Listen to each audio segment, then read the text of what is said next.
There will be some times that you'd like to be able to grab some information that's included in one column in your worksheets and break it out into two. I've opened up a employee area in my Eat Cake Human Resources worksheet that requires my employees to log in with a user ID. And I'd like that user ID to be their first initial of their first name and their last name.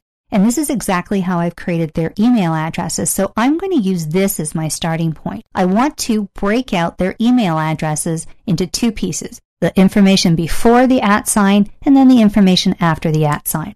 Now to do that, I'm going to use the text to column command in my data tools group under my data tab. Before I do that, though, I want to make sure I've got enough area where that information is going to go, because if I started to break it out now, it's going to overwrite my start date, and that's not something I want to happen. I want to retain that information.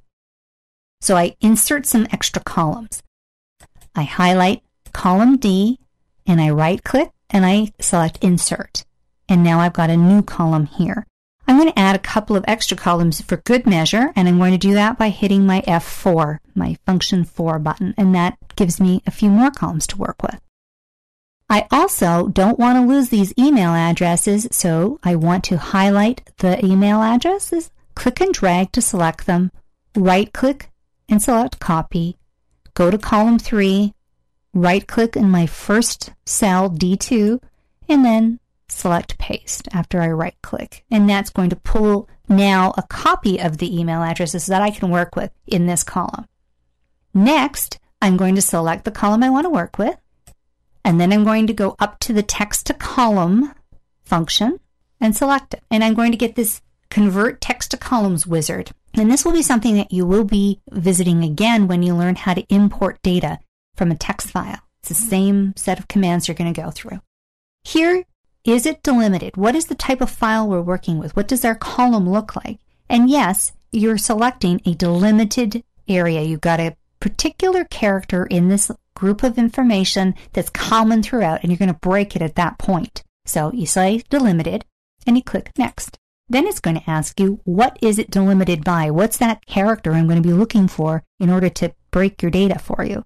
It's going to default to tab, but it's not a tab. And so you scroll through to see if any of these other options fit, and they don't. So you have an other selection here that you choose and type in your @ sign, which is a shift and the number 2, and that's where you get your @ sign from.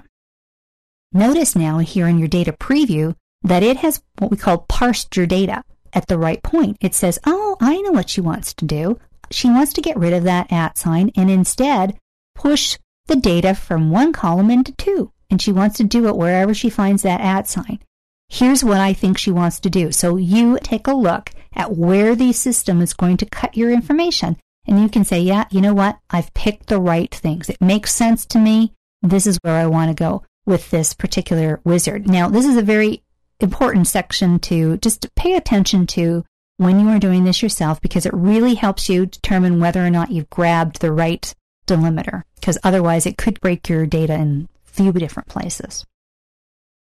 So I've broken my data out. I click Next. It says, what kind of format do you want in these columns when you move it? I'm going to leave it at general, but if there was a particular format you wanted to work with, then you would select it, and then you say Finish. And then when you come in, you'll notice very quickly the information that used to be the email address is now broken into 2 columns. Their first name, first initial of their first name and their last name, and this Eat Cake. Well, you know you don't need those columns anymore. So you can just highlight them, right-click, and select Delete to remove them. And then the last thing you need to do is just make sure that you've got the title correct in your column. You select that column name and now call this username, because that's what you've created by using that Text to Columns command. And within 5 or 6 clicks, you've got a whole new list of information that's been parsed by using the Text to Columns command in your data tab.